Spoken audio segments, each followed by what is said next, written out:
This is the Bear Country Outdoors Barely a Podcast. I'm your host, Doug Joyce, and with me is James Forsland and Chris Cantrell. Thanks for joining. All right, welcome back, guys. Thank you. See you again for joining in with us. These podcasts are a lot of fun. Let's start off by talking about our sponsors that we love. Actually, this podcast is specifically sponsored by Caribou Gear. They are a game bag company that we've used for, I'm going to say 10 years. I don't know if that's accurate or not. Maybe less than 10 years, 8 years. It's been a decade almost. If you're watching on YouTube, behind the camera, there's well, since you can't see it, there's a giant moose on the wall. It's like Grenda-sized moose. It's the biggest moose so big. you've ever So seen big. in your whole life. I'm jealous. So I shot that moose in Alaska, and at the time I had like the classic like Allen type, cheesecloth-esque game bags, and my buddy who I was hunting with was like, yeah, you can't have these. So we went to, I don't know, some random sports store up in Alaska. It might have been in Fairbanks, and I bought like what I thought were the nicest game bags there, right? And I had no idea at the time. Like, I honestly just bought them on a whim. Yeah. And then we go out, basically like East Jesus, because there's no roads. We get in there by boat. We shoot this moose. You got to, and it's like if you're gonna get anywhere, it's by your 2 feet, right? There's no four wheelers. You can get in by the river, but that's it. So the game bags I bought were like super, super light, but they almost kind of felt like almost like a pillowcase almost, like kind of that type of material. And I thought, oh God, how long is it going to last, And if anyone's hunted moose before, like how heavy a moose quarter is, like, holy crap, it's like putting Doug in a pillowcase. It's a lot, right? So I shoot this moose. I remember we quartered up. It's literally like quartering up a horse. This thing's gigantic. And I thought, holy crap, there's no way this is going to hold up. And takes 2 days. We get the moose out. And I remember we were hanging it from a tree. And I thought, man, I wonder if these things would hold the weight. These game bags would hold the weight if we tied the game bags to a tree, right? And I remember tying them up, and I'm like, holy crap, they didn't rip, nothing, right? That's super impressive, right?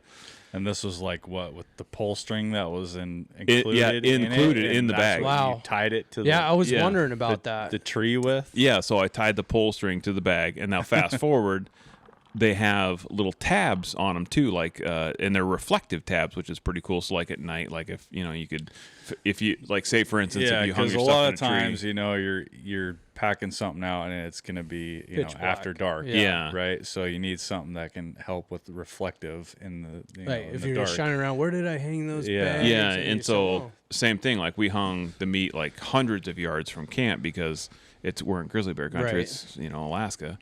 And so you could shine a light and see, like, which I thought was pretty cool, whoever invented these bags. So like if you're in camp, you can shine a light and be like, okay, they're still there. Yeah, they're still there. Like, no grizzly bears. That's No exactly, grizzly bears will come, honestly, like. That's smart. Yeah. So very smart. I shoot this moose, we pack it out. We like halfway through the trip, we take it to the butcher. Obviously, I don't want to cut these bags open because, like I paid more than 10 cents than the cheesecloth bags. Right. So I take the bags back, and I remember they're kind of beat up a little bit. And then my buddy shoots a moose, and it was like I'd hurt my back actually throwing these moose quarters onto this boat. Like I twisted, and like my SI joint blows it out. Anyways, long story short, I'm like worthless. And so my buddy shoots this moose. I'm like, I don't think I can get up there and pack that thing out. So he's half mountain goat, and it's like literally a sheer cliff. He hikes up and around, takes my game bags, puts the moose in the game bags, and is like, I can't. He's not a very big guy. Yeah. But the moose is huge, right? So he's like, I'm just gonna throw it off the cliff, right? And it was like, it wasn't a sheer cliff. It had like a little bit of angle on it, and then it was rock, but like kind of like rocks and kind of like sandy, Brush. dirty type, Yeah. like, and it's all at 200 feet at least, right? So I remember he's like, I'm like, yeah, let her rip, bro. Like, I'm not coming up there. So I remember he hucks these moose quarters off of this cliff, and they just come tumbling down. I mean, if they would have hit me, they probably would have killed me. I mean, they're going to Mach 90. and they come down, and I'm in this creek bed in the bottom, and they bash onto the rocks, and I'm just like, and I'm waiting to like see like them just completely blown out like when they hit the bottom too. Yeah, you're figuring the bags were ripped apart. Like, Yeah. Oh, for right sure. when he threw They them. had to. Yeah. It's a legit 200 foot, man. Yeah. It's a long ways. And I remember there was like one little tiny, like, just a tiny, like, pinky nail tear in one of the bags. And I was like, these things are freaking amazing. Incredible. And then fast forward to today, where we got a hold of Caribou Gear, and they're Which like, is hey. the game bag that you were using. Yeah, and I told them, I was like, hey, I've used your product before. I think they're fantastic. I would love to be in business with you. So luckily, we've been fortunate enough to be a part of the Caribou Gear Company now, which we are offering. Luckily, we talked to Caribou Gear this morning, and we are offering a 10% off code. Thank you, Caribou Gear, and it is BCO, as in Bear Country Outdoors, BCO10. So if you go to their website right now, put in BCO10 at checkout, you will save 10% off your order, and that's off. I'm gonna butcher Kuyukon. What's their? They had so there's two brands. Yeah, It's there's Caribou two brands Gear, that they operate. and they have these. Kuyukon or something. Yeah, and they're I should know better, but they're like dry bags, they and make they're dry bags and freaking pretty legit. actually quite an assortment of different things. Yeah, so you should buy some if you don't have any. They're super, super, super light. Mm-hmm. There was zero dirt on the meat too, mind you. Like after getting thrown on a cliff, there's no way you're getting fly eggs in there. There's no way you're getting any of that crap in there. Really tough. You just wash them after every single hunt. I'm a big fan. The guys use them now as well, and I mean it's what we just use. use it on my Idaho hunt. Yeah, and it's I honestly think they're like the best of the best. Yeah, So. no, they're super nice. I was really happy with like we were talking about. I was a little nervous to like use the cord, Yeah, on the top to tie it off because like, it might break, I was right? like, it's okay. I was just like, Yeah, I'll just you'd be use this little surprised cord. how strong them paracords But are these days. It was strong enough to hold it, no problem. And Well, Yeah, along with the wood bag, good like stuff, even if like- the paracort's strong enough, you think like the bag, Right. like blow out or something. yeah. No, If you dude, did they're that on super one of strong. those like cheesecloth bags, like there's no way. Right? Yeah. No, you hang that up and you let that weight loose, and it's gonna be a poop right on the ground. Those bags are not. They're meant to just cover stuff. They're not meant for hanging. No, not for, especially not for hanging the meat for any period of time. It's just to throw it on and to cover it up, to keep it a little bit of dirt off it. And I still have some of those original bags too. The Caribou Gear Yeah, ones, yeah. it's nice. Still use them. Yeah, We'll break them out one of these days for show and tell. yeah, I look forward to using them this year. yeah. Yeah. When I finally get to shoot something. So if you road hunt or if you backcountry pack in ultralight, like it's the best of both worlds, right? Right. Because it's super, super tough, right? It doesn't matter. It's going to keep the dirt off. But if you pack in like we do, like, Just having a good game bag in general is, yeah, good to have. no bugs, no There's dirt, no reason super in this tough. day and age to use crappy game bags. Yeah, there's no. there's a big For how amount much of money you spend to go do. I was gonna say there's so much effort the shit that and a big we amount do. of money that we spend. If you're gonna spend as much money as we do on doing this, and you actually get something, like take Yeah. care of your investment. And Yeah, that exactly. like you're not gonna just buy $1 million car and then be like, well, I'm not paying for insurance on this. Right. Like Yeah. you spend a Right. lot of money to go do what we're doing, and when you're actually successful, just take care of your investment. You should have a Buy Caribou Gear. You should get a Caribou Gear bag Exactly. and a custom rifle. Plug it Is there a himself. discount for that too, Chris? I know, CantrellOutdoors.com. Yep. Super excited to be working with them. So BCO10 Caribou Gear, thank you very much. 10% Honestly, discount. I've over the phone. I've spoke with these people on the phone, and they're really good people. They're super nice. They're in family owned business. Yeah, family owned business. Like they're in the U.S. They're just I don't know. They're just good people, and they make an incredible product. So BCO10. Where are they based out of? I think it's Colorado. Is it Colorado? I think so. Yeah, yeah. It's a Good for them. 303 area code. I like them. I do too, a lot. And like I said, it's a proven product, and we don't Right. use crap. So No, we're not going to partner with companies that we don't believe in. no, if you make a crap product, like There's no way. Nope. We're gonna put it to the test. Yeah, Oh, yeah. if you make a before we decent put product, our like name on it. yeah, like if you want to like. I've gotten stuff like in the gun shop and people send me stuff like, hey, we really want you to use this. And I'm like, no way. Like, I build rifles for the SWAT team and I build super expensive rifles for guys who shoot. Like a guy just texted me a video, a super grainy video showing the guys he's got a quality tag in Eastern Washington. He's probably using glass that rhymes with schmortex. Probably. Not on his rifle, though, because I built his rifle. Son of a bitch. Yeah, so I built him a 28 nozzler, and he literally sent me a video of him hitting like a hand-sized rock in a mile. I mean, Nice. that's a type of stuff that I build, and that's the type of stuff that we promote as a company for Bear Country. So, like, I feel like I've never seen a game bag better than Caribou Gear.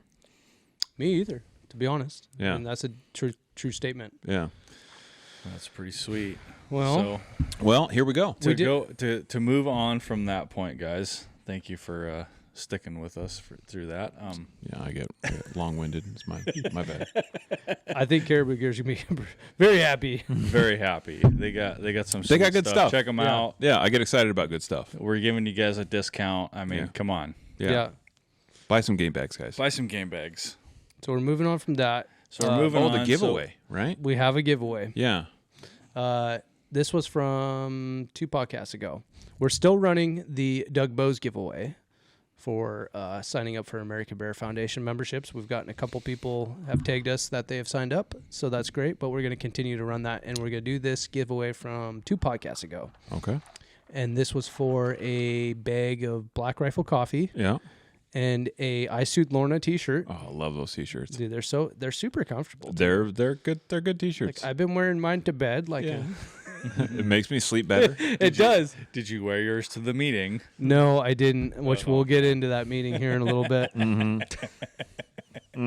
I totally could have. I should have, but listen, I'm trying to be somewhat professional. I feel You know, Jim. we have sponsors, Doug. We can't just like as much as I want to go out and punch everyone in the mouth. Like, so we came up with a winner on that, and Casey Wessel. Oh, I know Casey. Casey Wessel is going. You know Casey? I know Casey. Yeah. Okay. Oh, it's your BFF. You know what? I like that. Like, I'd say probably 50% of the time we know who the winner. Like, one of us will know who this person is. We don't do this on purpose. It's just the way it is. Casey is a giant ginger. Sorry, Casey. He has vomit in the mouth. He Oh is. boy. And we play basketball together, and he used to foul me all the time, but he's much better about fouling me now. It's all So- good and fun. Yeah. Nice. But good dude. Good, excellent bow hunter. Really? Yeah. Good bow So hunter. he likes the huntings. Yeah. Obviously, he listens to our podcast. So thank you, Casey. And we will hook you up with some Black Rifle coffee and a T-shirt. I think you're a 2X. I think we got up to 2X. So Well, if you're not a 2X, we You're gonna- don't I have think 3X. we so can figure something out. We'll figure out something. Maybe give you a BCO one or something. Yeah, we got some of I those. think you fit in a 2X. Do we have some 3X? Yeah, we BCO do. Stuff? Nice. Well, let us know if you're not a 2X. You can tell me at basketball if, tomorrow. if it doesn't fit, if the shoe doesn't fit. Well, anyways, so thanks everybody who listens to our podcast and actually comments and all 4 of you, I and does all appreciate you. these- All Yeah. Thank you. 4 of you. Yeah. yeah. We do our best. We're super busy. It's right in the know- middle of hunting season right now. We've all been gone. I know Jim just got back from Idaho, Yep. and the week before that, literally or a just couple got weeks back. before that, I just got back from deer hunting over in Eastern Washington. Yeah. Yep. And there's definitely been a lot of busyness going on. All of us have been sending each other pictures and game camera pictures for like the last 2 weeks about this blacktail's coming in. I'm pretty sure it's been at least a month that we've been doing that. Oh, Jim. dude, it's been nonstop. It's just like, oh, look at this buck. Oh, look I at mean, this ever buck. since October hit, we've been sending each other pictures of deer. Right. The deer have been moving. So And I took my dad and my nephew That's out on right. a hunt in Eastern Washington. But we'll talk about that one later. Maybe I'll have my nephew or my dad on and we'll talk about that. It was a fun hunt. But I really want to hear about James's hunt. about Idaho. Yeah, I would love to hear about Idaho because Doug and myself stayed here. We still have a tag. Me and Chris are still got Still a tag on in the our hunt. pocket. But Jim went to Idaho and got himself an Idaho whitetail. But Yep. he also has a Washington tag in his pocket. Yep. I And also we'll have get my to that Washington too. tag. So there's still a lot of deer hunting to go down. Because I'm literally leaving on Monday to go for another 5 days. Yeah. Going on a late whitetail hunt here in Washington. which I was hoping to get over for, but they're just going for the week, so I couldn't make it.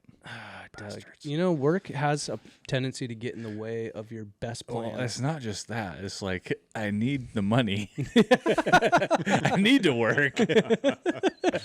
There's another W word that gets in the way, too. Exactly. Sometimes. Yeah. Women. Upside down.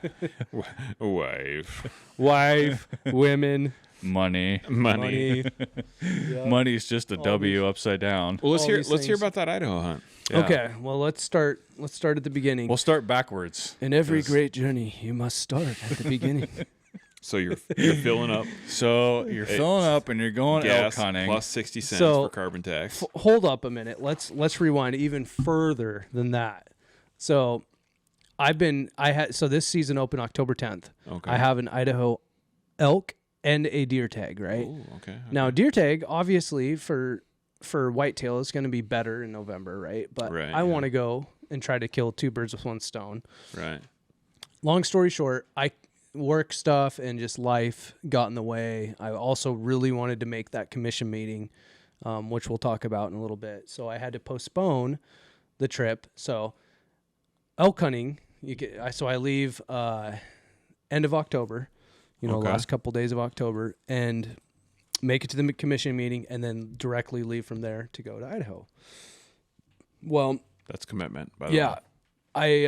Thank you. so I missed the first 2 weeks so obviously elk have been hammered for 2 weeks They get during blown- general they're blown out, rifle. dude. Like, I think everything was blown out. I mean, even the deer in Washington, it was blown out. For Right. It would have been better to hunt the last few days of the season. so that's what I ended up doing Yeah. for elk. Like Uh-huh. it was the last 4 or 5 days of elk season. Right. And I figured, well, there's a good chance like I'll get into some deer too. My Yeah. my plan was to elk hunt really hard, and then incidentally, if I run into Run a deer, into a nice buck yeah, or something. Yeah. And so get over. I just throw my stuff in. I'm like last minute, like okay, it's like I go to the meeting, and then I'm like I'm just gonna leave, like because otherwise it's not gonna happen, and it's just gonna be me eating those hard-earned, expensive tags Those in Idaho. tags that you paid for, yeah. And so I'm like, all right, I'm just going to go. So get over there. I drive all day or part of the day and then into the night, and I pull in at midnight.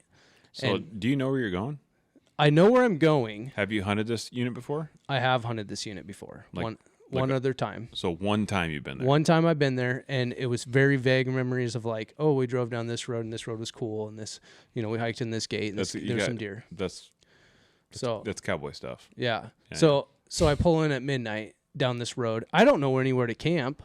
I'm just like willy-nilly. So I got a flashlight. I'm hanging out the window as I pull up. Like, this looks like an okay spot. Oh, this spot is not level enough because I have the trailer, Right. And so I end up pulling up off. Eventually, I just get burned out of driving around in the middle of the woods in the middle of the night. And so I'm like, you know what? I'm just going to find a pull off somewhere on state land, and I'm just going to pull the trailer out. And so luckily, I find this old dead end spur road that is it's level. And I back the trailer in, and I'm just like, and I do my thing. And it was Right. actually turned out to be a great spot, but it was off the main road. So I could also keep track of who was going in and out. Right. And like if there's a bunch of traffic, Yeah. which was kind of nice. And so get up that morning or super early, and I'm like, I have no plan. Like, I'm just going to drive up the road and look. And if I find a gate, I will just walk in that gate, know? It's not a bad plan. I looked on X a little bit, and I know that there's a bunch of game in the area. So, so I go in and I start hiking in this area, and right off the bat, like first thing, as I'm driving into this spot, boom, there's 2 cows standing off the road. And I'm just like, oh, of course I'm looking, there's no bulls. It's just two lone cows. And you don't have a cow tag? No cow tag, no. Okay. It's an antlered only unit. And I'm like, Okay. otherwess, I have no shame, dude. I'd shoot a cow first day. I don't in the care. face, bro. Yeah. First day, dude. I'm there I full know we freezers. have no shame with that. Yeah. So I'm just like, okay, well, we got a couple cows, and I kind of looked around for a little bit. No, I didn't see any bulls. So and I pull a little bit further, and I get up to the gate that I'm actually going to hike into. and there's a cow standing at the gate, like standing right behind the gate. What? Yeah, and I'm just like, oh, this is a great, Oh, this so is very promising. Obviously a good spot. Really Yes. good spot. So I'm like, I like this spot. So like, I'm right in the right area. right. So that cow, like, she bolts off and takes off, and she was by herself too. And so I'm thinking, man, this is gonna be like, if I'm already like, it's first, like within 10 minutes. You're of already shooting, like, in the elk. Yeah, and I'm you like- haven't even started your. I'm thinking hike to into the myself, shit. man, this is gonna be great. Like, I'm gonna smoke an elk today. Oh, for And sure. so I pull off and I park and I start hiking in there, and I'm not seeing a ton of elk sign. I'm just seeing a little bit here and there, and I'm like, oh man, maybe they're just like dispersed. Maybe there's just like they're all busted up, and so I'm hiking around. I don't see anything. It's cold. Like it's like numbing cold. Like if you don't have gloves on, your hands go numb pretty quick. And so like, which actually, the quick little plug for Numa. I was wearing this merino wool underlayer, but it has these, and I didn't have gloves, but it has this sleeve that comes down and it has a thumb hole, so that it actually covers up like the palms of your hands, so just your fingers are exposed. Right. And I actually love that, dude. I use it every single day. So because I was carrying my rifle most of the time, like I wasn't keeping it up on my shoulder. Okay, yeah. So shout out to Numa. Go check them out. They're super nice gear. With a P. So it's cold. It's cold. It's super cold. And We so I can hike just- around, and it's like, so then I go down this gate, and all of a sudden it hits private property. Like I'm in a timber company, and then like and I look on Onyx, I'm like, sure as shit. Like there's just this random chunk, like a 10-acre chunk of private in the middle of this timber company. And it just dead ends. The road dead ends, and there's like, it says private property. I'm like, oh, that's weird.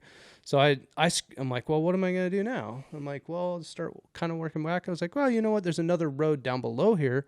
I'm like, why don't I go cross country and just drop down to that road? Right. So I do, and I'm dropping down, and I get down there and start working down that, and all of a sudden I look up and I see some deer moving across the hillside at about 200 yards ish.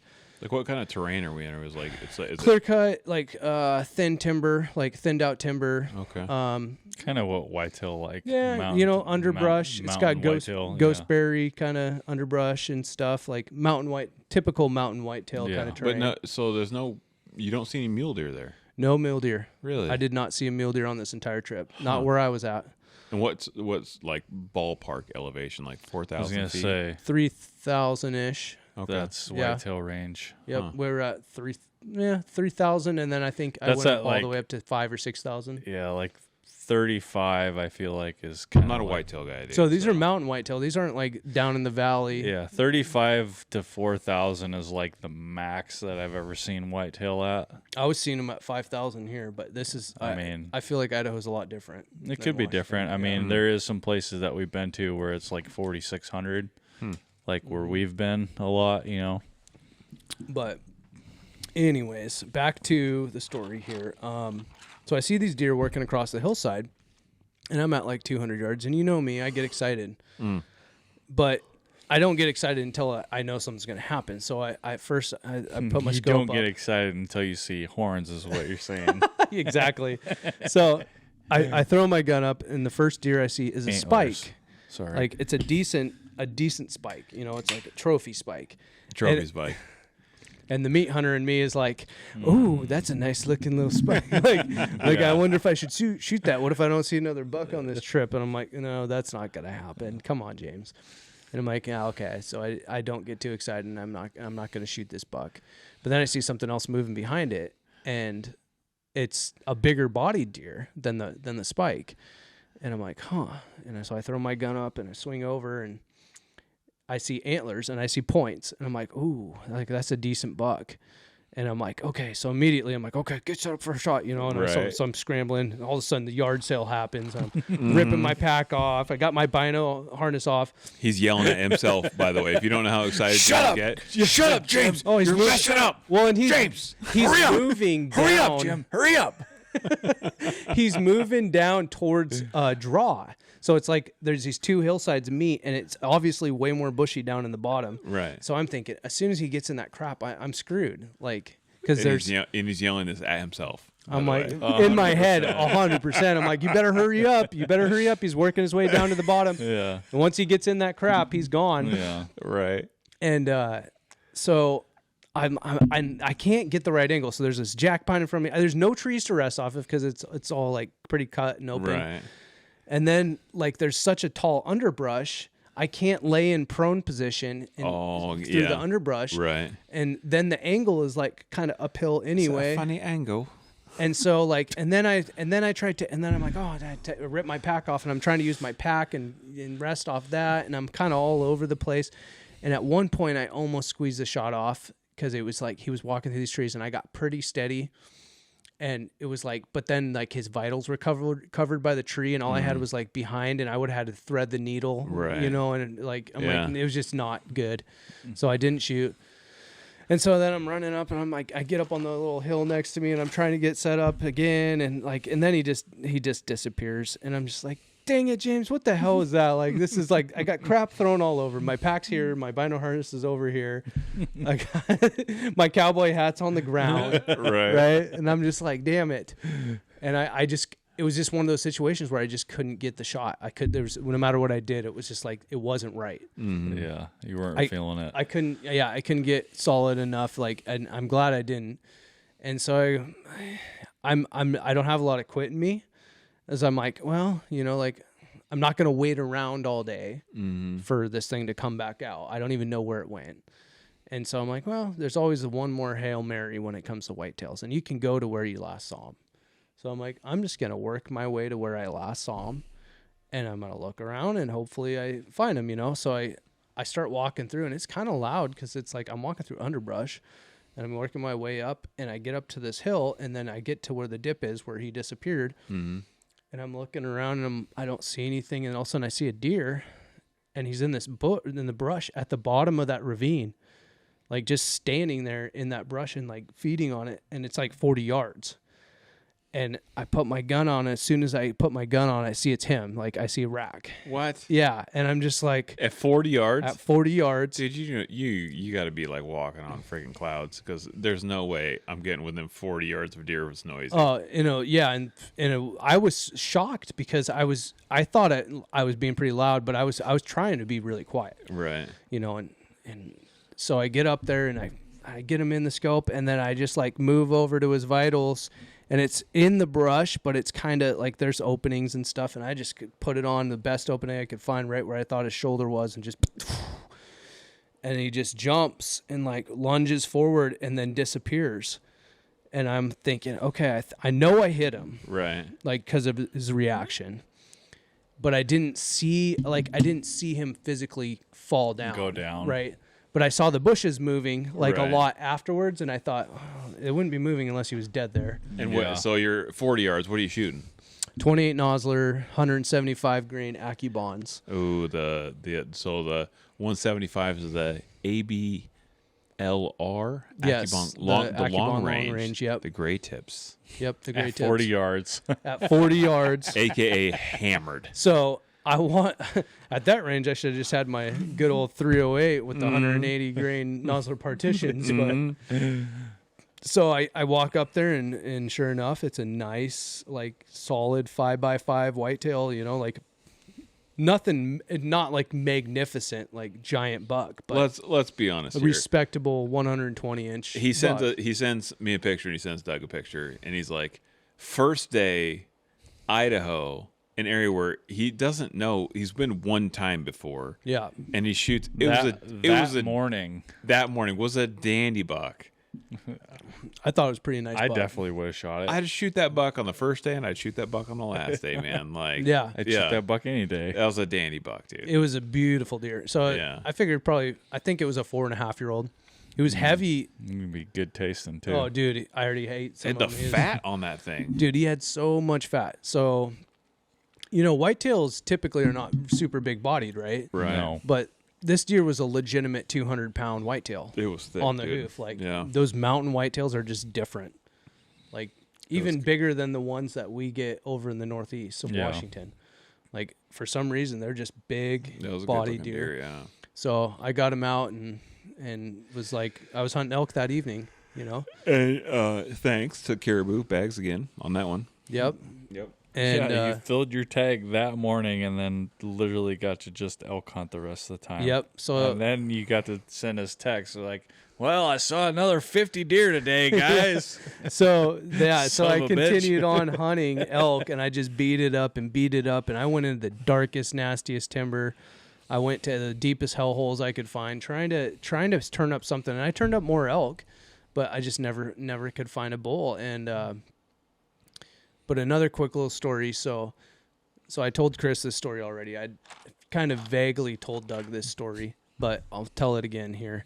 So it was about the third or fourth day in, and I was beating it up, and I had done this big loop. I think it was about 10-mile loop. He's in the trailer watching Letterkenny. Yeah. No, that's me. Never mind. Sorry. And it's coming to the end of the day, and everywhere I'm going, I'm blowing out whitetails. Boom, boom, boom. And you see the flags flying, like deer snorting at me nonstop. Yeah. And I'm just like, gosh, all day long. Like, and it's cool because it's fun to watch game instead of just hiking your ass off. It's and not funny seeing how it anything. can just like get annoying real fast when you're not hunting for whitetail. Right, Yeah. because I'm not hunting for them anymore, and I'm trying to be stealthy. You already filled your tag, and they're just blowing out the areas. Yeah, and all I'm doing is blowing out these whitetails. No, dude, And I'm like, any elk in the area is going to be like, something's going on. Yeah, and they're gone. Yeah. Yeah. If So, she blows, she goes, man. so anyways, I'm blowing Frickin' out. I come into this whitetails. meadow, and I'm blowing out deer after deer after deer after deer, and it's starting to get dark. And I'm almost back to the truck, and a little bit further to the truck, and I get to the gate, and I see this deer on the edge of the meadow, and I can see it. So it's a really big-bodied deer. And I'm like, oh, that's interesting. So I stopped because it's most of the deer I was seeing was does, and I knew this was probably a buck just by its body size at first. And like it's like time of day. Is it dark? Is It's about 10 minutes till shooting light's over. okay. So it's like it's the tail end. So You when can the still bucks see, are but- coming out. I can see, and I throw my gun up, and I see it's a buck, and it walks behind this tree, and I'm just like, damn it, I couldn't see like how big it was though. Yeah. And so I just stand there a little longer, and I'm like, I just want to see it. So it's working its way past the tree. It's feeding now. Mm-hmm. And it walks out past, and it feeds past the tree, and I can see rack, but the grass is, fairly tall. And I'm just like, man, I can see rack, but I can't see how many points or how big it is. I'm like, and you got to know. And I got to know. You I already just want- tagged that, but you got to. Yeah, I want to know because Yeah. it's like, I'm very curious now Yeah, because yeah. I see it's a nice buck. Yeah. And all of a sudden he lifts his head up and he just does this. And my heart drops out of my chest, dude. It is a freaking absolute giant, like one of the biggest, if not the biggest whitetail I've ever seen. Probably close to 180-inch whitetail. Oh, Straight 6x6. His brow tines were like 10 inches, maybe even 12 inches. I don't know. It's hard to tell because it was just so massive that I was just like, oh. Dude. Could have been a And- 200-incher. You never know. And to preface this, I've seen some of the bucks, some of the whitetails James has shot, and he shot some big freaking whitetails. Yeah, Like- I've shot a handful of really big, like big ones, decent whitetails. Yeah. And this was So- like I've shot 150-inch. I mean, you're no Tiffany 160-inch. Lakoski, but Yeah.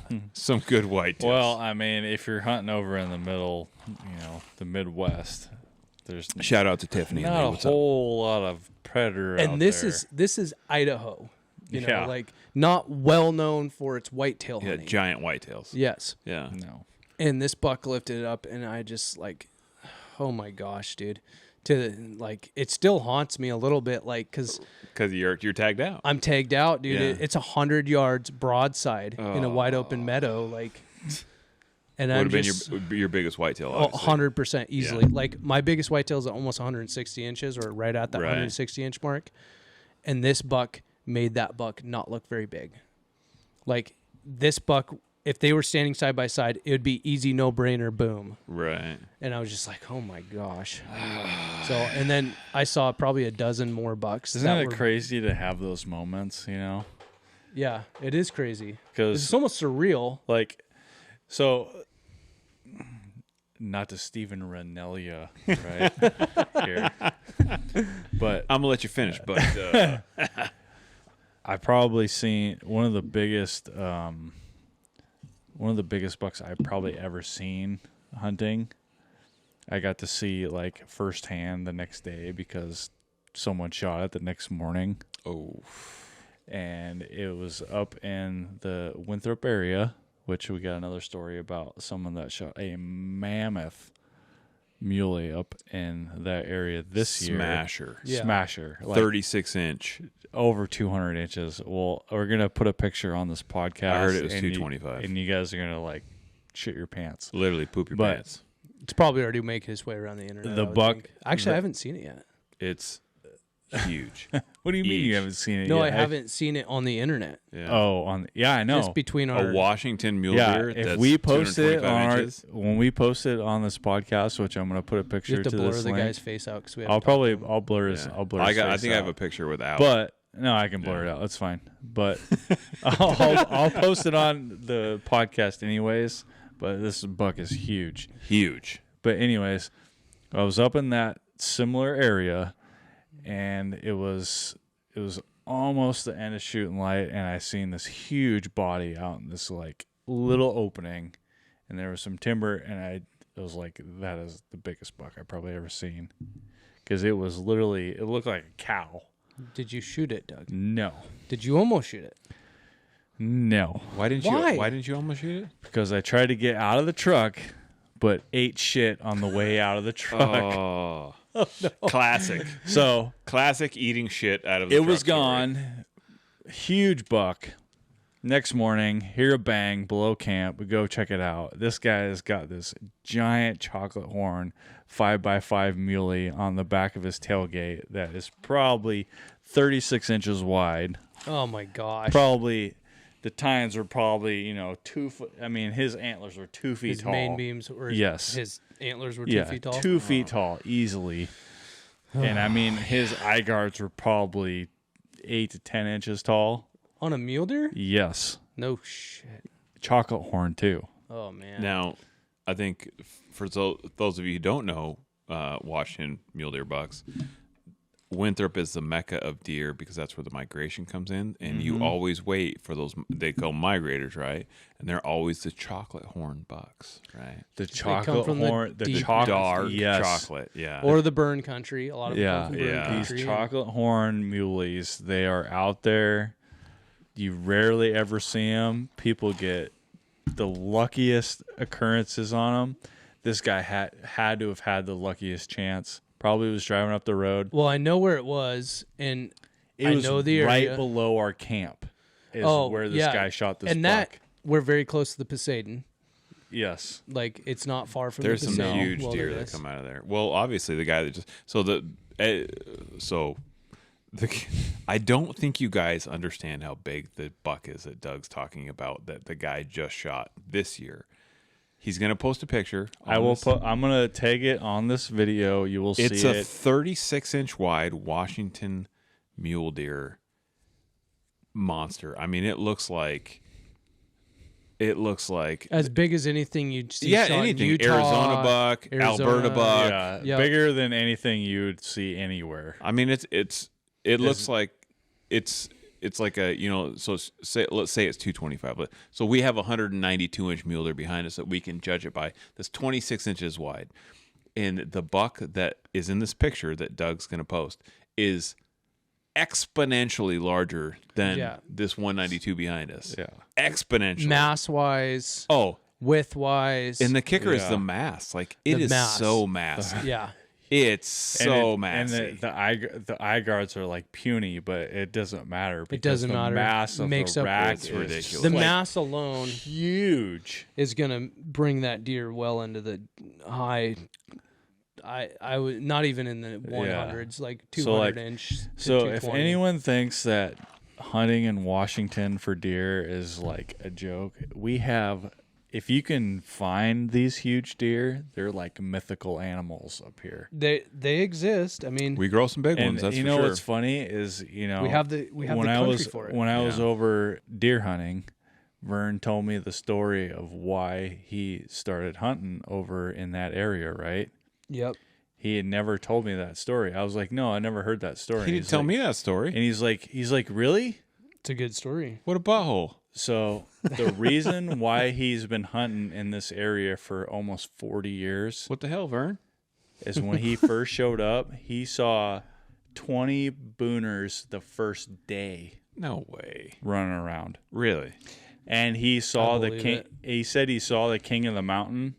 He said it was the biggest whitetail he said over 200 inches. Really?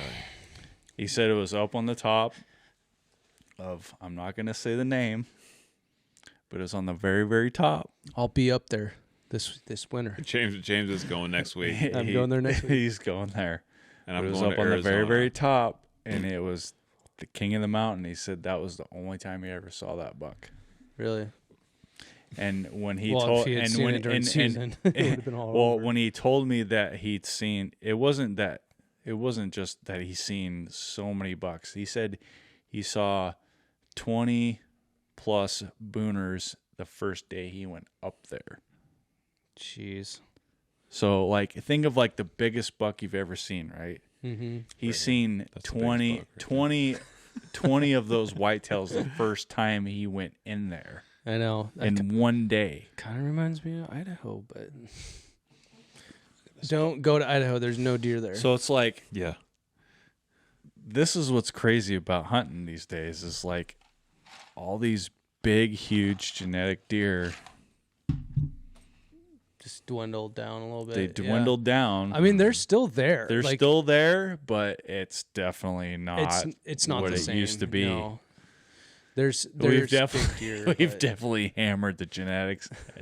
I can tell you that. Yeah, well, and I think there's some big problems with some of the rules for Washington. 3-point minimum is not my favorite rule because it tends to have sorted out a lot of the more mature or the better genetic deer. You know, a 2-year-old 3-point gets shot, but a 2-year-old or a 3-year-old 2-point doesn't get shot. So then who gets to breed the does at the end of the season? The 3-4-year-old 2-point, right? I dislike the spike rule much more than the 3-point rule. The spike rule, I have a big problem with that too. I have but a huge problem with that. I saw, so a perfect example of that is this year in. I honestly think that the areas that we go for whitetail should be 4-point minimum again. Well, it was an interesting turn when they changed it. When they changed it, everything was like, we went back up in that area the year The numbers after went they up, the changed bucks that. went up, yeah. We were seeing bucks everywhere. When it went from what? When it went from Any any buck. buck to 4-point minimum, the hunting went from like a ton of people to like almost zero. Because everyone's thinking, well, how am I going to find a 4-point? Yeah, how am I going to Right. find 4-point? And we went up there and we saw nothing but 3 points. We got tired of it. I mean, we were seeing dozens of them a day, right? But I think there should. I be, think that's a good thing. Yeah, I think there should be like a higher minimum rule, but then I think there should be a youth, like maybe like 16 and under. You should be like any buck, you know, to get kids going. I think the elder range should be lower. Same thing, like, well, I mean, if you're Because like, what is it, 65? Well, it should all be based off of numbers, like if the numbers are there, right? Yeah. Right. True. I You think can't just be- 65 is not bad though. I think mean, there should be more doe tags handed out, to be honest, now these days. Because, I mean, the Well, number depending- of, yeah, the like- number like- of does I've seen like in James was saying, like this year have been like, I think you need to balance it out. Like you got to look at the numbers, like the science, which obviously our Fish and Game Commission doesn't abide by. Right? they don't look at that. No, which they don't care. They They need look to. at Facebook polls and whoever puts money in their pockets and whatever PETA says. So, yeah, it's just, they're awesome. We'll get to that. Yeah. Speaking of, let's parlay this. We're going down a conversation. weird road that we weren't anticipating. Let's parlay this into the game. This is an commission awesome meeting. podcast. We'll- We're just going to jump back and We'll forth. dedicate an between stuff. entire podcast to deer and elk rules and management, but Yeah. not this one. No, this one we're just talking about the season, and we're going to talk a little bit about, what's going on right now. So I just went to the game commission meeting. So this was the big one that we had been waiting for. Which I feel like I'm gonna Ranella you real quick. Go for it. The previous commission meetings, we didn't show up on numbers because we didn't think we needed to, because we didn't think that our own Fish and Game Commission would steal from us, which they did. Which, if they will never listen to this, most likely, but they stole from us. They took our spring bear. I hope they do. They took it illegally, right? I mean, I had this conversation with them. I called him out on stealing. Yes. So James put his hunt off specifically so he could go down in person and be at the meeting. Unfortunately, I'm a poor, so I had to go to work, right? So I was at work while he was speaking. I didn't get to listen to him speak. And I'm a loser, and I'm going to say something that's not professional. And I had to go. So I worked all day Friday. James is down there Friday. James goes hunting afterwards. The meeting was incredible. There was tons and tons and tons. So I believe the commissioners quite sarcastically called them the orange hats, if I remember correctly. Yeah, which was super cool from them. Because that was strategically done. And then, so I spoke the next day, poorly, mind you, but still, like... You put in your piece. You know what? I basically just want to tell them, like, I was really disappointed that I had to sue my own Fish and Game Commission. Mm-hmm. Like, I feel like that's ridiculous. And I feel like everyone who was there had the same sentiment. Like, why do we have to take time out of our schedules? Why does James have to put his hunt off to go? Did anyone go up there and put their 3 minutes in and ask the commission why? Just go up there and say, why are you doing this? No, I mean, there's that question was. There's no response. Ways. Basically, you're just up there like telling them like, hey. They can't respond until the very end, which they did, and we'll get to that. In spectacular fashion. In retrospect, I mean, someone should have. I mean, I thought about this like the whole time, that whole day. Just like, what if someone went in there and just spent their 3 minutes going, "Why are you doing this? Why are you wanting to do this? Why are you wanting to do that?" Mm-hmm. Well, I mean, just to get a response from James's. Did you listen to James's speech? It was good. There was a bunch of good speech. Honestly, there was a lot of good ones. There was a ton of good ones Friday. Mm-hmm. I did. Did you listen to mine? I hope you didn't. It was terrible. I haven't yet. Because I went straight to hunting and then I got back and I was. So I'm going to paraphrase it. I did a really bad job. Like I was in between work and I had all sorts of shit. My phone was ringing while I was. So you got to do this by. Chris told me it was a failure. It was. I was like, it's okay. It was like by Zoom, right? See, I'm like trying to do the thing. My phone's ringing. I'm trying to talk, and like I have all this work to do. And so basically, what I said was like, but it was from the heart. It was true. It was like, hey, my name's Chris Cantrell, Snohomish County resident, lifetime Washington resident, and I was like, I just want to tell them a story, a legit true story. So I'm down at the bus stop earlier in the week with Gloria, and it was James who had, I don't know if we called her texts. Long story short, he's like, we went back and forth in the morning while I was sitting at the bus stop with Gloria, and she's like, Dad, what are you doing? And I was like, oh, I was just talking with James. And she's like, oh, what are you guys talking about? And I'm like, oh, I'm just trying to figure out what I'm going to say at the Fish and Game Commission, because I'm like sitting there and I'm just kind of like, I'm deep in thought. I'm not paying attention to my child, who I should be paying attention to, right? At the bus stop, because that's our time. At the moment. Right, yeah. Which is bullshit, which pisses me off, right? Right. It makes me very upset that I'm thinking about these people that are stealing from me instead of spending quality time with my kiddo. So Chris is over here shaking the table like crazy. Sorry. So I'm telling her, I'm like, yeah, and she's like, oh, well, why? I'm like, all these Fish and Game commissioners, they stole from us. She goes, oh, that's Dad, that's not good. What are you gonna do? And I'm like, oh, and she's like, well, you gonna put them in timeout? And I was like, I wish I could put them in timeout, honey, but they're adults, Yeah, they're adults. Yeah, they're all in the twilight of their years. They're in their 50s and 60s. Like these people are. I don't even know that. Like some of them look like they're in their 90s. Yeah, they're knocking on death's doorstep, and then that's that Shut thing. in the dark. They're mucking it up for the 8-year-olds of the world, like my daughter, right? And I'm like, no, honey, I can't put them in timeout. Unfortunately, Dad has to sue them. And she's like. She's just like, oh, she's like, what is that? Yeah, and I'm having to explain this to my 8-year-old daughter, which sucks, because she's like, well, Dad, you shouldn't sue. You shouldn't. They shouldn't steal from you. You should tell them don't steal. That's not right. And I'm like, yeah, I wish they could understand that. And I wish they knew that there was repercussions, like Bear Country Outdoors is going to push back and have a giant fundraiser and sue the shit out of you. And then all of their friends are going to have fundraisers and sue the shit out of you. And then we're going to have more fundraisers. Like, I got a whole pile of donation items over there and fundraiser items that I took out of that other closet, by the way. I got some good stuff, John Wayne stuff, that we're going to auction off at our next fundraiser when we raise money to sue the state again. So...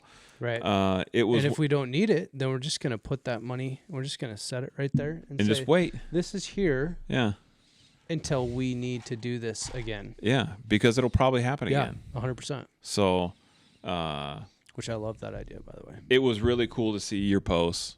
James posted some pictures on Instagram. I was just wiping this off, Doug. Sorry, No, I'm you're shaking good. it. You're good. So he posted some pictures on Jim that's Instagram. It was shaking the like, table. I think was it your story where it showed everyone behind you, and the room was completely full of hunters in orange, which was awesome. Gary was right there. Yeah. And old buddy Gary. Old buddy Gary from the coalition. I love Gary. Conservation Coalition. That guy's freaking awesome. But, it's unfortunate that we have to do... It's unfortunate that you have to take time out of your schedule to go down to Olympia to yell at It was a long drive. I got up at 4 a.m. Yeah. Bitch to get down there. Basically bitch and complain. Right. Exactly. That's pretty much all that we're doing. Right. But which is ridiculous. It is ridiculous. The way that hunters presented it on this last meeting was perfect. Like there was such an assortment of some people didn't complain at all. They just told their story about what hunting means to them and how important it is to them as a tradition and their families. Right. And in the food aspect. It was just one thing. It was like we fit all these puzzle pieces perfectly to paint a picture of what hunters are. And I was really proud to be part of that.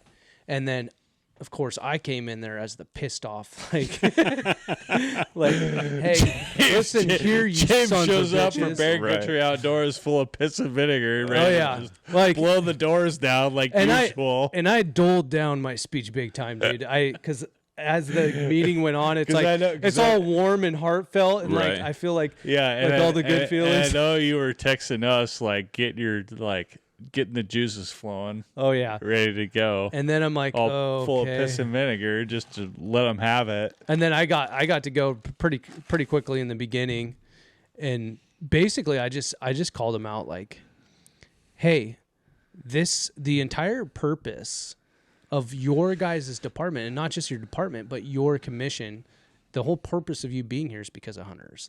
Right. I reminded them that because I think it was Baker. It was Roland. Oh, Roland. That said hunters should be nervous because they've ran old backpedaler. Yeah, the old backpedaling son of a bitch.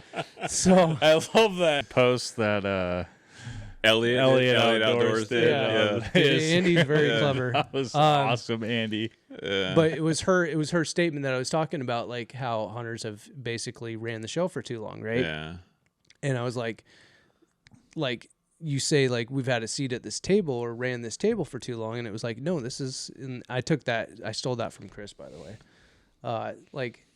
This is our table. We built this table. Yeah. And not only this table, but this entire house. Yeah. This is our house. Yeah. And we pay for it. We built this house. The entire purpose of your existence in this commission is to serve us. It's because of hunters and anglers and conservationists. Your paycheck is from us. The worst part was when James at the end of the meeting, right? All the guys are there, and then the commissioner's got to respond, and then was it on? I think it was on Elliot Outdoors. Yeah, I think he posts this thing. I think it was. He pulled the original clip of her statement. Pulled the original clip, and then he posted the clip from the newest meeting. Someone else did that too. Though. She was talking about, it's all about the climate change. I was really? What I said was, my post was, she's gonna pull a hammy backpedaling that fast because she is so full of shit. Oh yeah. It'd be like it'd be like, oh, like let's say for instance, That's a Biden administration post. Is what that is. Let's say you're We're gonna say this shit, and they go, we gotta pull that back real fast. Yeah, it's like, 'cause we're full of it. Doug, I hate you, and you'd be like, oh no, what I meant to say was, I hate the chair you're sitting on. I dislike you. Not you. This is your chair. It's not you. It's your chair you're sitting on. That was like, what the fuck are you talking about? Like such a crock of shit. The worst is like she held on to it. She's like, and I do mean that, but then she said, but not in the way that you not in the way that you guys are interpreting it. Classic like, attorney, on, dude. Really, the deflection is ridiculous. I don't think she understands or has the brain capability to understand that everything they do and say in public is on the internet and it's recorded. It's like. You can't just I honestly, I don't even know if she really we should be worried about thinks that climate in her change. head. Maybe she just changed things and shape-shifted it and is like, now instead of being a swan, I'm a Canadian goose. Like, well, I mean, I think the fact that she's like tied that to climate change just immediately in my brain, just like it's a crock of shit.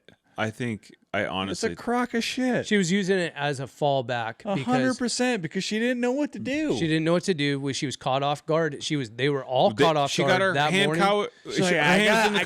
I gotta say something. Yeah, she's like, oh, because she'd been called out over and over and over, like 5 times. A gajillion times because she messed up. And this is how I ended my terrible speech was, you guys made a mistake. And it's not that you made a mistake; it's how you respond or react after you make a mistake, right? Right. And that is a perfect example. Like she responded like shit, right? Mm-hmm. She tucked her tail, she lied, right? And that's what our commission is right now. They're chock full of liars. They're completely full of shit, and they think they can keep pulling these fast ones. And like, no one will notice. Here's another thing. What did Randy Newberg say when you guys did the podcast with him? He said he went through and read what the commissioners are supposed to do. Their mandates. Their mandates. Yeah. Yep.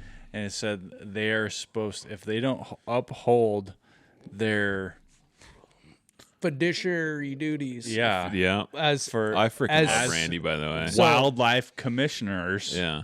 Like, that is the most professional response that you can say at anything. So, speaking of that, just to go off topic, just a slight bit here. Randy Newberg just put out a new podcast, and he did it with a guest, and they're doing a 4-part series. And I listened to the first one today, and he goes directly into everything that we're talking about on like a deeper, more professional level. He's so articulate, and he's just such. Well, he's such a better version of us. I would love to meet that guy. He's a freaking great guy. He really is. We need to have Randy Newberg on our podcast. I told him he's welcome in the basement anytime. Yeah, it's called The Future Role of Hunters and Hunting, and it's a part of this is the first part of a 4-part series that he just did with Andrew McKean. And they actually, he emailed me a couple of weeks ago and told me that they just wrapped up a podcast with Kim Thornburg, the former commissioner, who is calling out all their BS that Inslee got rid of because she was opposing his viewpoints, the anti-hunting stuff. And if you listen to Inslee's a sack of shit. I can't wait to listen to that podcast with her. Sorry, Randy. Yeah. He doesn't like it when I do the swears. I know. I'm sorry. He's going to come on our podcast. It's going to happen anyway. He's going to let him out. I'm trying to be better, Randy. Yeah, old Randy, you got to come on our podcast. It's going to be some good old times. He will next time that he's in town and he's not being he's a busy guy. I'm sure he is.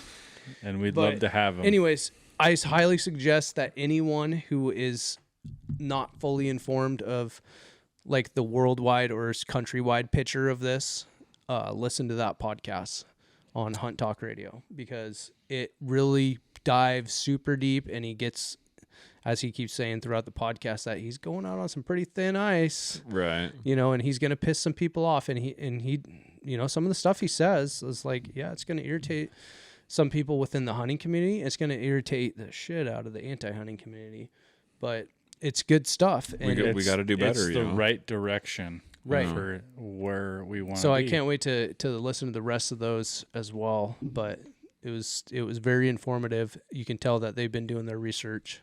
Thanks, Randy. Good job, Randy. Strong work, buddy. But yeah, get back on topic of the meeting. So she did that, and then basically Baker admitted that they knew what the right thing to do with Spring Bear was, and they still didn't do it, and that it became something else. And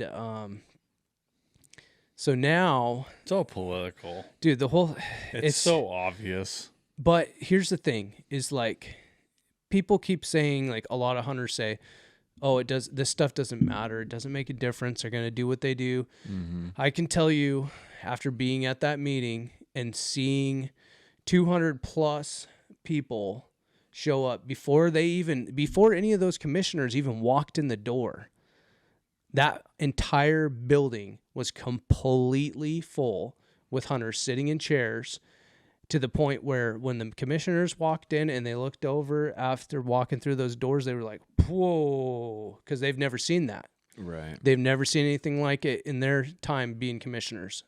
Not a packed house. And it wasn't just that building. It was that building plus the room next door was an overflow room that had just as many people in it that were all hunters. And that... Waiting to talk. Oh, man. Or waiting to... get in the room, right, basically. Just like to be there. Yeah. And a lot of them talked, and a lot of them, were just there to show support. And there was a lot of people there that didn't talk, that were just there, like wearing, like there's some dudes wearing some trappers stuff, like they were wearing like vests, like made of beaver, and like really, yeah, like a full beaver vest. I was super love that, jealous. dude. Like coonskin caps and like really stuff like that. And I just thought that was so cool. And this is a funny part about it. It's like, so we all pack that room, right? There was a couple pretty funny things. And I'm going to let loose on the funniest story. Yeah, you got to on our podcast because Chris not probably knows which anywhere. one I'm going to tell. Maybe. But when we get there and like we pack that room out, there was not one anti-hunter in that room until right before the meeting started. And when they showed up, they were like, holy shit. Like you could tell like there was some nervous tics going on big time, and they had to sit on the floor where they belong. So Where they belong. yeah. So it felt good. It felt good. Doug's getting excited. So James doesn't tell me any of these stories until we get to the podcast. And well, it's yeah. real How are we gonna juicy. keep it real, Doug? So He's got to keep it real with one of us. He tells Chris all the good shit. well, me and Chris just talk a lot more during the week because of different things. But We're self-employed. you can call me during the day. Every time I talk This to you, is what Doug, you're like I'm at work. Can you call me later? I'm like, fine. You're like, beep, beep, boop, boop, Beep, boop. beep, Running beep. machines, you know? Gosh damn it. Yeah. But anyways, let me go back to the story. Not only is the fact that I've been related to James for, 34 plus years. And he tells me last, I don't know what the fuck is wrong with that. Well, sorry, Doug. Anyway. So, anyways, this is a funny story. There's actually two very funny stories that I want to tell. Before we get into the funny stories, I want to touch on the orange hat comment. Oh, yeah, go for it. And I think that we should do, so, was it? Class action lawsuit. Yeah. Oh, sorry. Was it, who said it? It was Baker. Chair Baker. Yeah. So Baker had mentioned orange hats in a very derogatory way. Derogatory way. Very quite derogatory, I would say. And I would like to say that I don't get offended very often, but we have a great sponsor from Tamarack Outdoors who makes Hunter Orange, and we have do we have a vest left? I know we have a hat. We definitely have some hats. So I think I have a hoodie too. Okay, so I have an what orange did you hoodie. do? What did you do with that timber? Oh, that the timber 3X. vest? Yeah. So all right, so here's what we're So gonna there's do. a 3X like timber It's giant. cold weather vest. Yeah, it's a really nice vest. It's really really nice, but it's It's big. So it's too big for us. I'm a 2X guy. I'm like 6'4", 276 right now, and I'm swimming in it. So if you're a big dude and it fits you, You could put me and Chris in that. maybe Pedestal. not.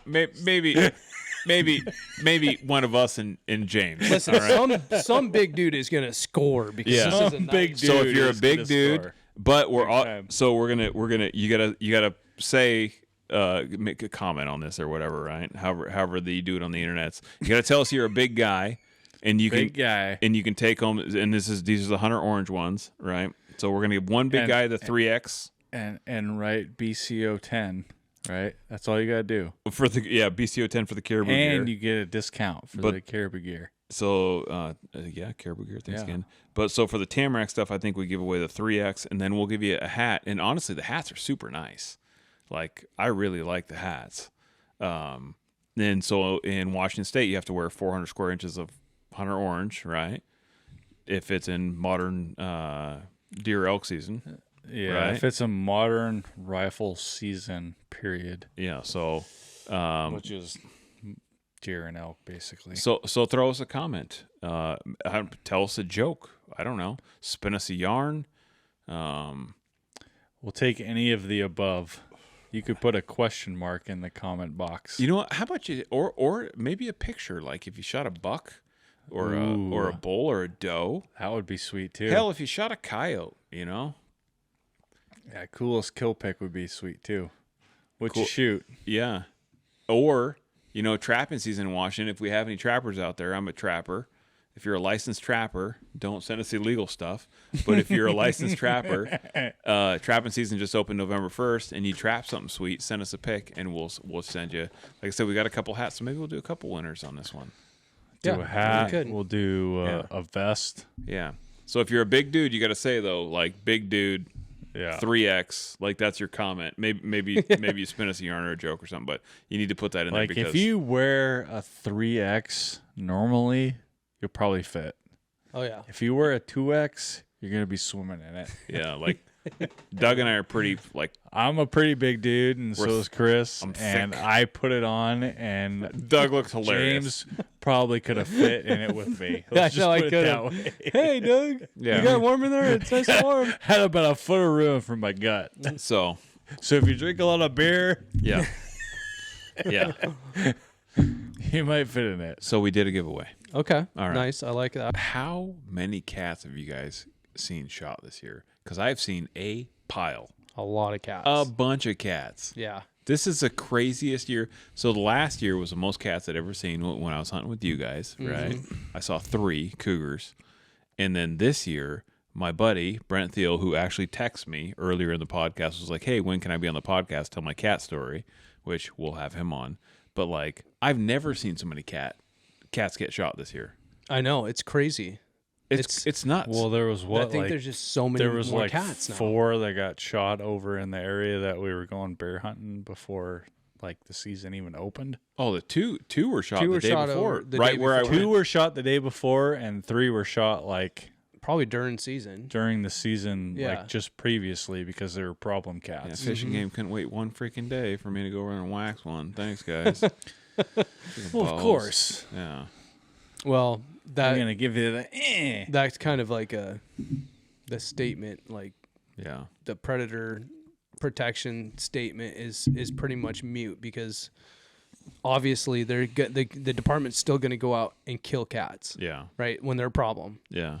So it's like we've touched on this many times. That's what's so funny is like you have that happen, but like on the west side, there's been like problem bears, and like I have a old coworker. His neighbor had problems with bears like getting into his trash, right? Well, they called the game department, and they literally didn't want to do anything about it. well, because it happens all the time now. Yeah, It's not going to be That's- a problem unless it's like a human safety problem. exactly. Yeah. That's the point. Like they don't want to do anything. They have so many bear calls now Yeah. that they will not do it unless it's the most like We have so many bears extreme case. and so Yeah. many cats. So many But bears. what they're, yeah, but I mean, at the same time, like they're supposed to uphold their, their obligation obligation for like public safety. for public safety, but not only that, but to uphold for Do you know what the big problem the is, Doug? management of. Do you know game why and they stuff can't like go on that. every call? It's because they don't have any money because they're constantly getting sued by guys like you and me That's true. because our commissioner is full of shitheads who steal our hunting seasons. And so we have to sue the game commission. They have to sue us back, right? they have to defend themselves. Defend themselves.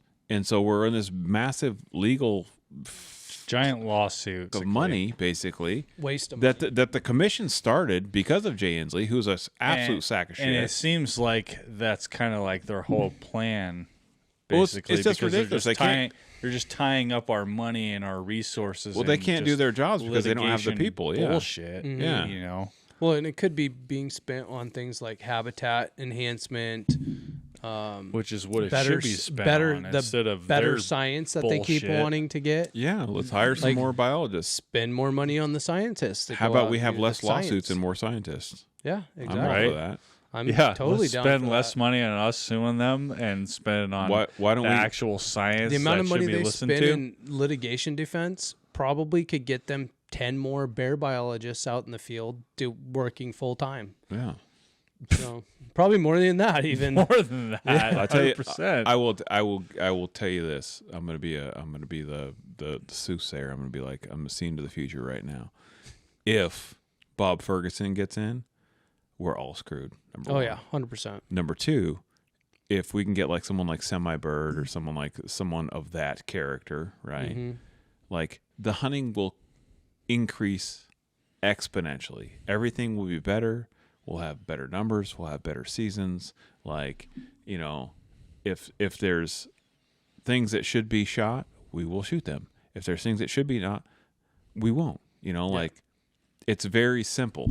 And the thing is, we won't be like, oh, Facebook said this, we're going to take it away. Mm-hmm. And that's where we're at right now. It's Facebook. Right. De-emphasize predator protection and increase management. That's the key to all of it. Yeah, it Like, if you really wanna is. I have- mean, if you want to look at the real picture, I'm not I mean, saying like we don't need to wipe out all the mountain lions. Like I don't want to wipe out mountain No, I lions. don't I wanna- don't want to I don't wipe wanna out wipe out bears, anything. especially either. Yeah. no. I don't want to wipe out wolves even. No. I think we should bring back dog hunting though.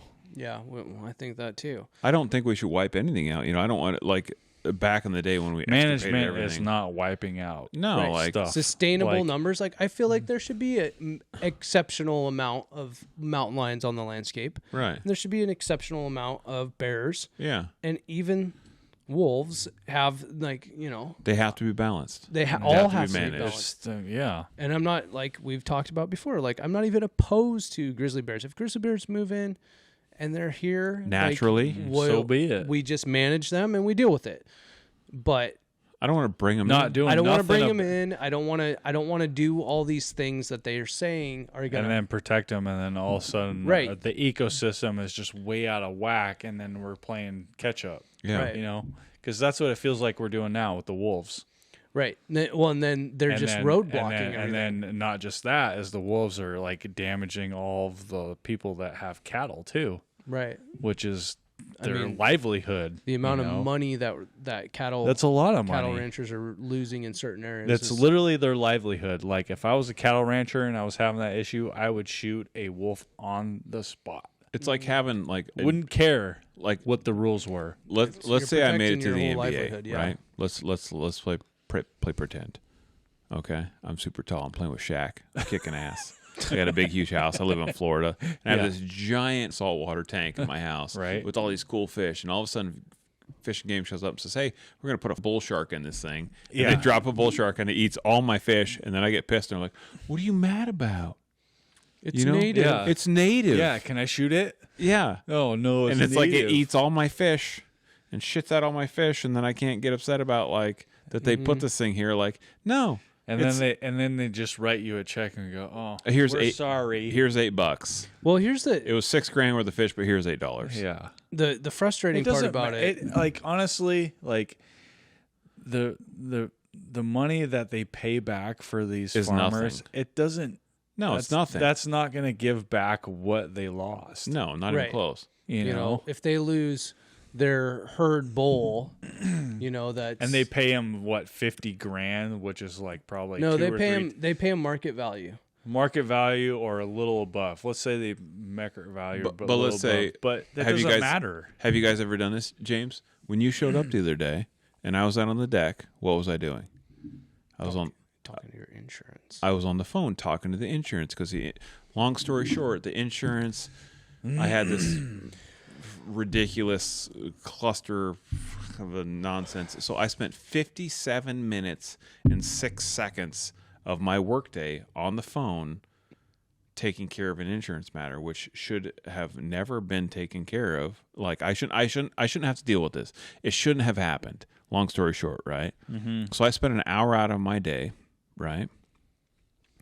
Like, and if you take my hourly wage, like I'm self-employed, right? I have so many, but that was peak business time for me. I could have made exponentially more money in that time frame, but instead I'm having to deal with this. Makes a lot.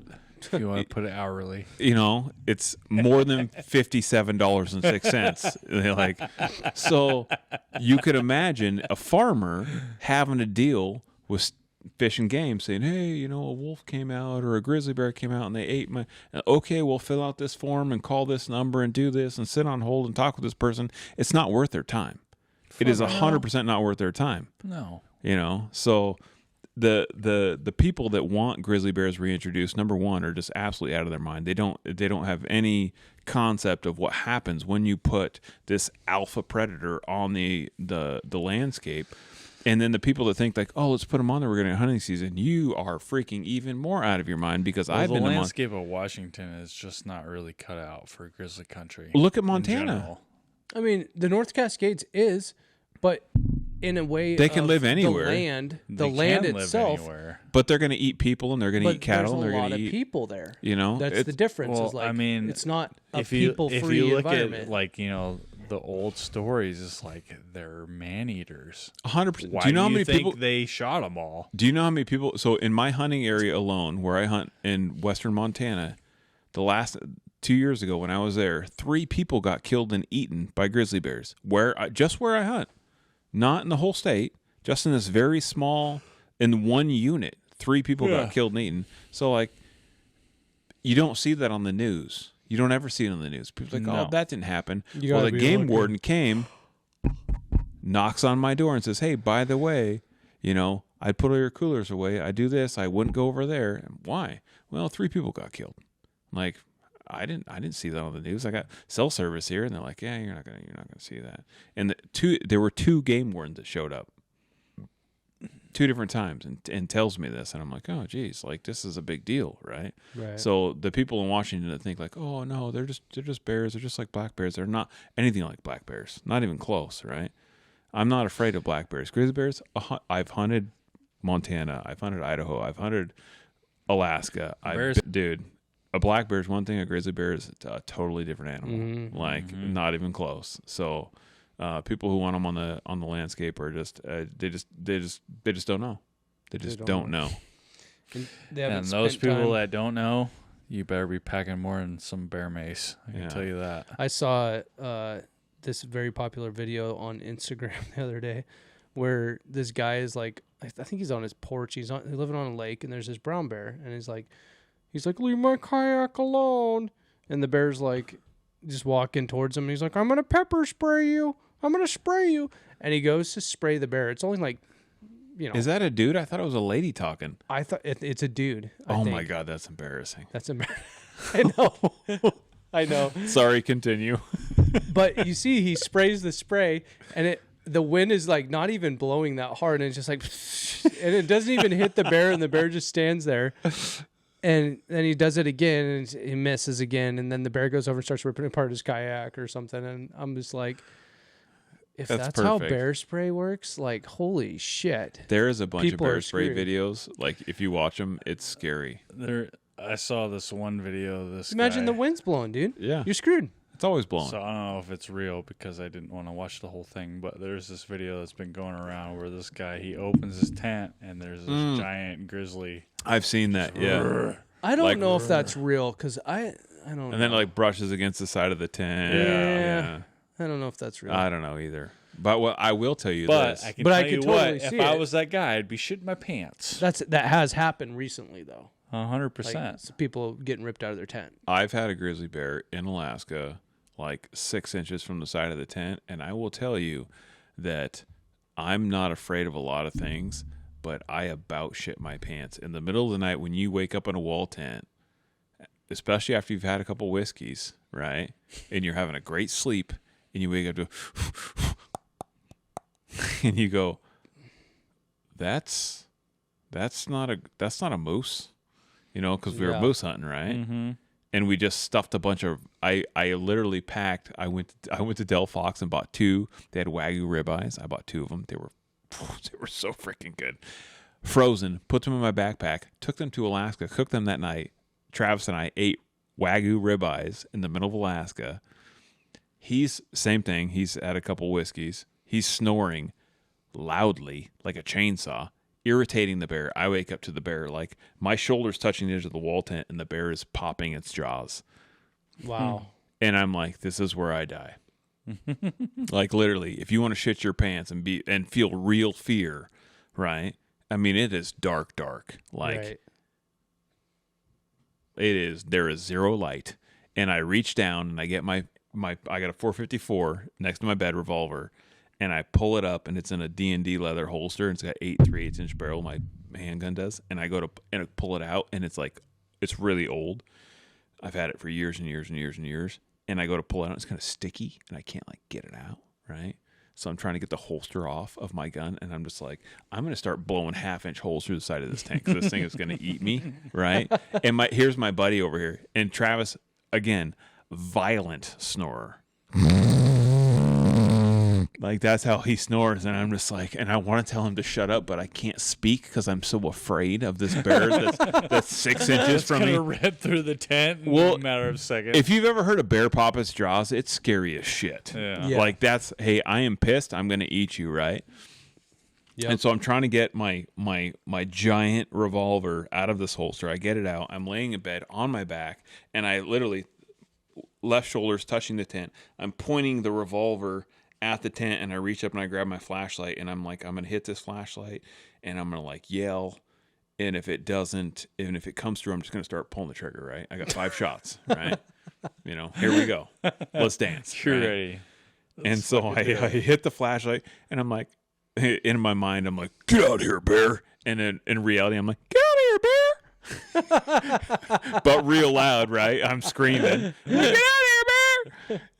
And the bear luckily doesn't come through the tent, and you can hear the brush, and the bear runs away, and Travis wakes up, he's like, what's going on? And I'm like, dude, there's the grizzly bear. It was right by my tent. And I'm telling him and I'm like, I was so jacked that I didn't sleep the rest of the night. And you Yeah. go out there and the bear's gone. And we saw the bear later in that week, and I am not shitting you. If you were watching this on YouTube, the bear's head is as wide as a stable. Really? That's how big it was. Massive, huge. just giant brown bear. Massive. I mean, we see it up on the hill, and I'm like, oh my didn't God. give a shit about Dude. anything. No, could have totally eaten us. It was.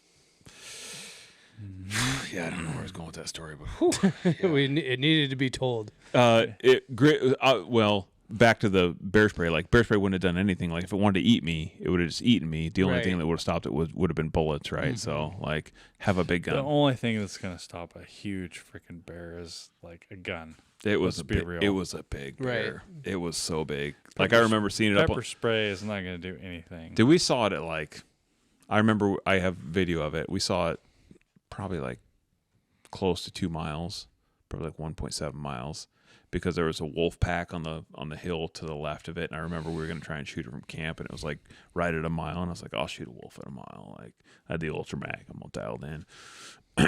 And I remember still looking to the right, and I'm like, oh my God, what is that moving through the brush? And it looked like a Volkswagen. And I remember when he turned and looked at us, I was like, oh my God, look how wide that head is. And it was it was massive. It was all of 2 feet wide. I mean, it was huge, and we're in central Alaska. It's in yeah, it was huge. So yeah, Good luck You with wouldn't bear want to spray. get ripped apart by one of those. I'm not saying you Oh. shouldn't have bear spray. I think you should have bear spray. And I If think you're you not should- going to have anything, have bear spray. yeah, but I think you should have a revolver as well. Having definitely have a revolver. yeah, Yeah. I don't care if you're anti-hunter or not. right. No, there's a lot of That's scary. people who are not hunters that I see that are hardcore hikers that carry a piece. Yeah. They carry something. Yeah. You know, it's usually not comparable for something that would take down a grizzly, but Yeah, well, you know, like I see a lot of little like a little little 9 38? millimeter, yeah, like a little 3-inch tiny 9 millimeter, 2.5 or like, inch MI, yeah, like the girl ones, 38 special. yeah, Yeah. or like whatever. I think Something to just piss them off. Yeah, 38 special. I think something's better than nothing, but at the same time, 100%. yeah, you know, Like, you should. If a bear's on top of you, a 38 special is better to shoot it in the neck than Yeah. Bear nothing. spray. Yeah, or, Yeah. or just go knock it off. Yeah. Yeah. That's not your purse. I'd probably be better off. You'd be better off with a knife than bear spray Yeah, 100%. if it gets down to it. Well, if Doug, it's on top of you. Yeah. shall we wrap her up? I mean, we can. I don't know how long we've been going for. I think it's been quite a long time. Yeah. I mean, it has been a good minute. I mean, Oh we yeah, only- it's we been a only- while. We've only been talking about the Jim. Only got to talk about his story a little bit on the deer hunting, but I We've been guess going for about 2 hours. I guess that's what we get to hear. Because Hour and a half. Doug, we'll have to we'll have to Dive take that into on that to the next one. podcast, and that Mhm. will be the next one. maybe the next podcast you'll have a story of a giant blacktail. I am hoping to shoot a giant something, and hopefully Chris gets to do the same. To be continued. To be continued. Till The whole deer season, we have at least a whole nother month. Yeah. Mm-hmm. And Big trapping season's open, so I'm really looking forward to doing some trapping this year. Yeah, because that's pretty much what's going on right now. Yeah. Everything's pretty much Then closed. we got mountain lion still open, and we're all going to try to hit it hard this year for mountain lion. James has some When pretty... does Mountain Lion close, by the way? I think it closes in March? No, I think it goes clear into April now. Is it? Yeah, I'll have to double check. It doesn't close at all during Mm-mm. during December, January. No. Nope, clear through. I'm excited to do some high mountain, like snow. I got Western. plans this year, Oh. like waiting for the big snow. That's why we're gonna go over We're Thanksgiving gonna weekend. load them up. We're gonna do some We're high gonna load stepping. up the sleds one of these days. We're Yeah. gonna run mountain roads, Yeah. and Doug's gonna be like 12 pack of beer, and we're gonna be drinking beers the whole time. Hell yes. We'll let you know how it goes. It's We'll let gonna you be know. the best. Doug, should we hike 15 miles? We're after this giving cat? Doug bear spray. Maybe. I'm gonna go wrestle a bear, guys. And that's it. That's it. Yep. Yeah. We'll be wrestling cats, not bears. Yeah. It'll be a good old time. But until then, stay humble and hunt hard, guys.